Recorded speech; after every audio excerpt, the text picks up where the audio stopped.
Hello everyone, very warm welcome to StudyIQ IAS English. My name is Pravin Mishra and today we are going to discuss another landmark achievement our Indian Space Research Organization has achieved.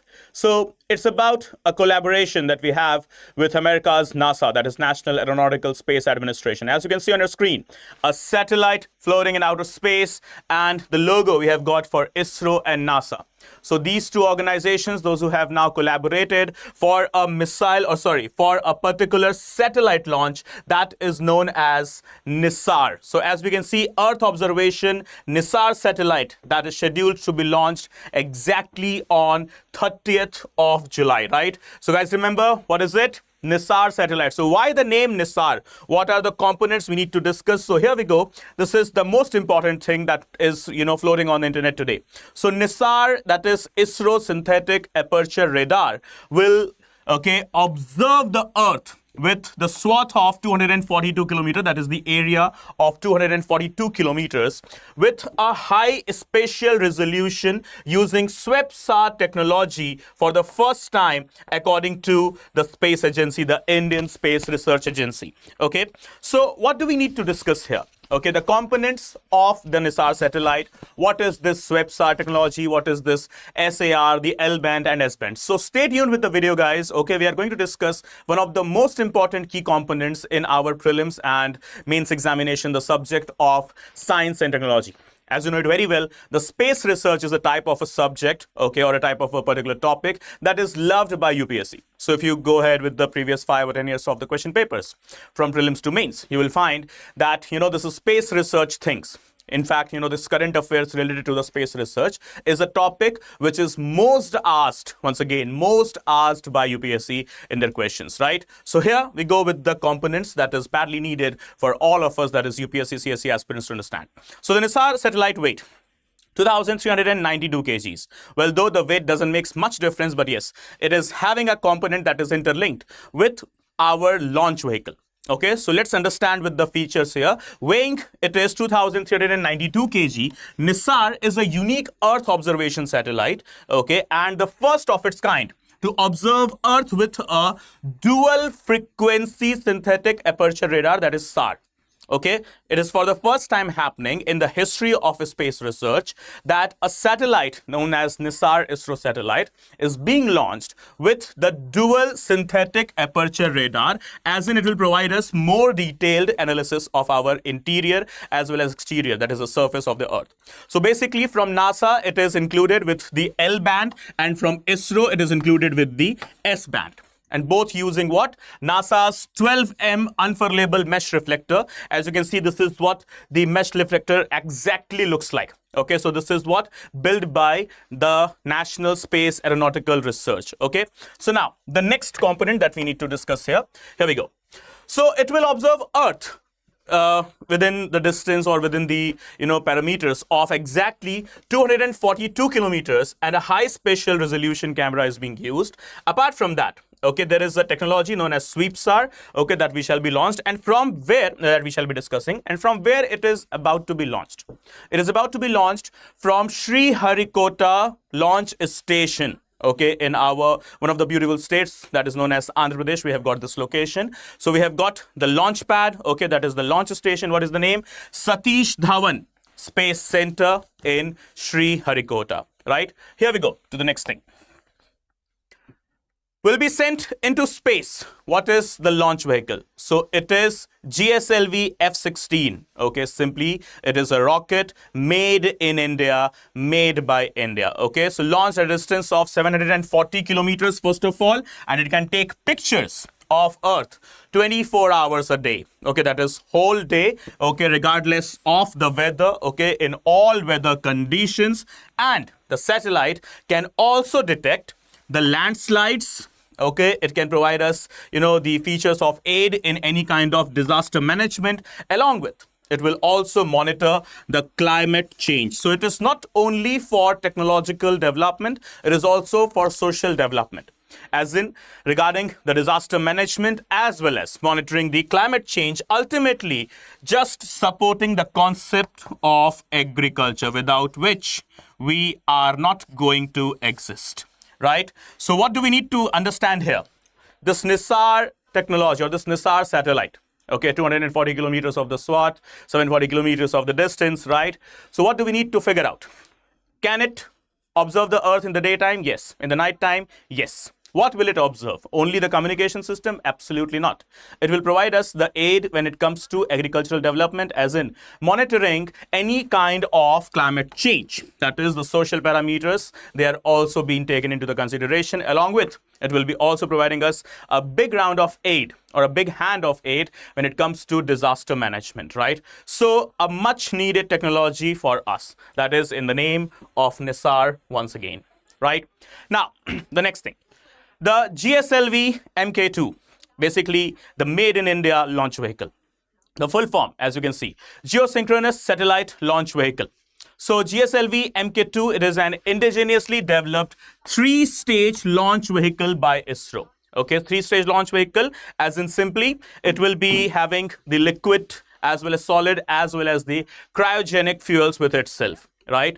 Now, it is capable of launching heavy payloads, as in simply up to 2500 kgs. And what is the weight of the NISAR satellite? 2392 kgs. So GSLV becomes a very big contender or a very, suitable launch vehicle to launch the NISAR satellite, right? So it can carry up to what? It can carry up to 2500 of the kgs of the weight. And here it is NISAR, 2392 kgs. So ideal weight balance is present here, right, everyone? So here we go to the next thing.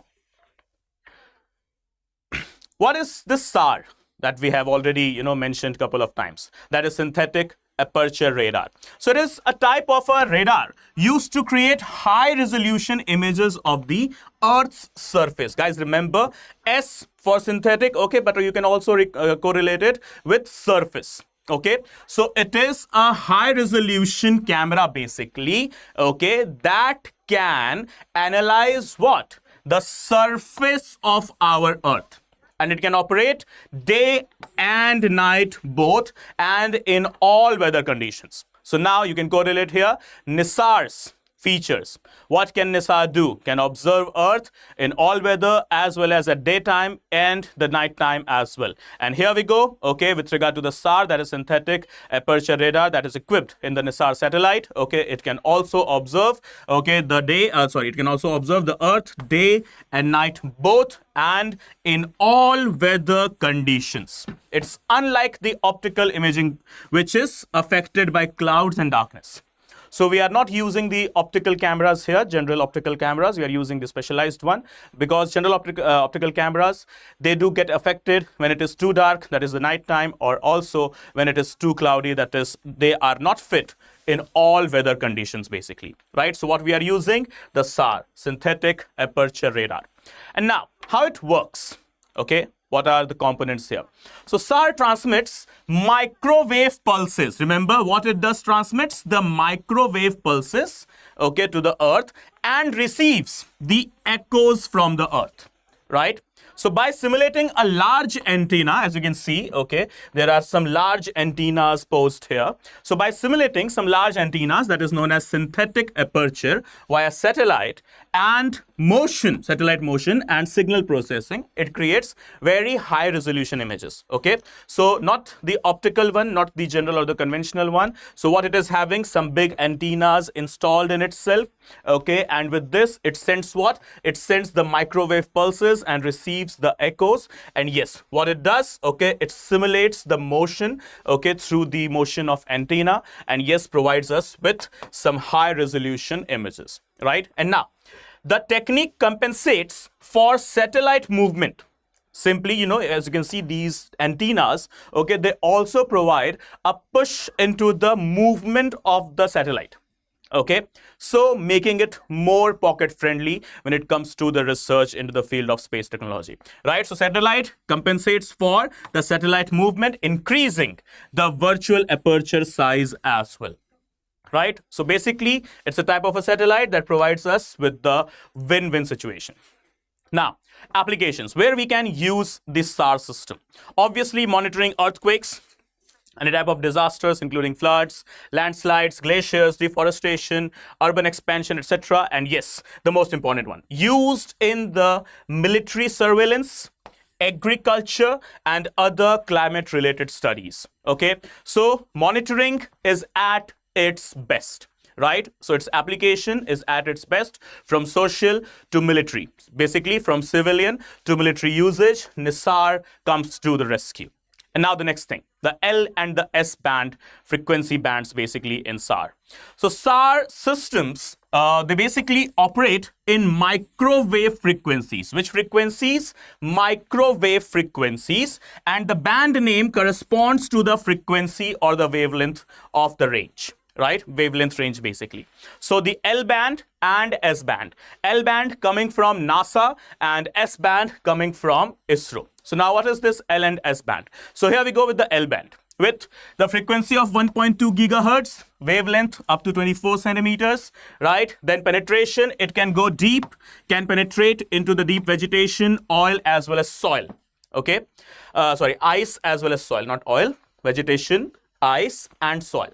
Then it is best for monitoring the forests, biomass, soil moisture, ice sheets as well as landslides. Okay, so it is best used for the monitoring of any kind of moisture into the soil, biomass, ice sheets as well as landslides. And finally, it is also too much useful, okay, where it is less affected by vegetation, gives insights in subsurface movement. So basically, okay, in layman's term, if I have to answer it, so it can provide me the in-depth, basically not the surface, but under or beneath the Earth's surface information. So L-band frequency, okay, 1.2 gigahertz, wavelength 24, can go deep and can look forward for the biomass, monitoring the forests, ice sheets, as well as the landslides, right? So technically, once again, useful not just for the military, but also for the civilian purposes. Now the S band,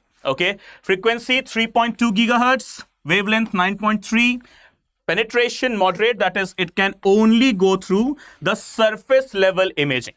Remember, L band can penetrate into the beneath the surface, whereas the S band will provide us only the upper portions of the building, that is basically the surface. So the L band plus S band, why both are equipped in NISAR? So first of all, L band looks beneath the surface as we just discussed. S band captures the fine surface details, okay, like simply the building level deformation.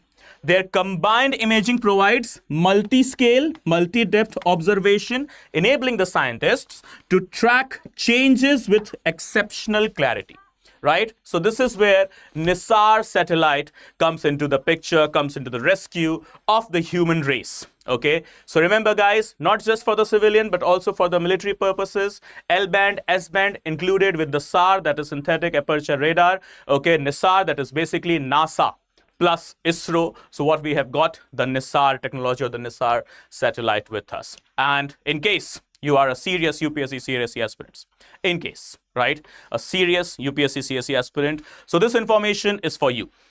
The StudyIQ P2I batch, P2I as in prelims to mains to interview batch, is there for you, which is about to commence in just next 48 hours, that is by 31st of July. If you have enrolled, congratulations, see you soon in the batches. But if you haven't, guys, quickly take the decision, enroll yourself here, okay? What you will get in this resolution batch? 1,000 plus hours of live classes, access to recorded lectures, and apart from that, yes, the books, 18 sets of books will be given to you at your doorstep. Apart from that, the teacher's personal class notes will be converted into the PDF form and will be given to you immediately after the end of the session. 75 plus tests for your prelims, 15 plus tests for your mains, as well as interview guidance program. Everything under just one single subscription, that is known as resolution. So guys, remember the subscription price for you right now, 34,999 rupees only. Your prelims, mains, interview test series, live classes, books, 1:1 mentorship, class notes, everything in just one single subscription, and the prices are not too that high as well. Okay, well, considering all of the features I'm getting, this is literally nothing. So what you need is just a promo code, that is PRV Live. Just have this promo code and get the maximum possible discount. Okay, everyone. So thank you so much for joining. Please do hit the subscribe button of the StudyIQ IAS English and never miss an update from the channel. And in case you wish to connect with me, here is the QR code for Telegram. Here it is the name as well. Once again, PRV Live. And yes, my Instagram account as well. You can connect with me here with the username Pravin Mishra _2107. Okay, guys, I hope this is all clear with NISAR Satellite technology. If there is anything, do let us know into the comment section. Good day. Bye-bye. Take care. Jai Hind, Jai Bharat, and thank you, ISRO.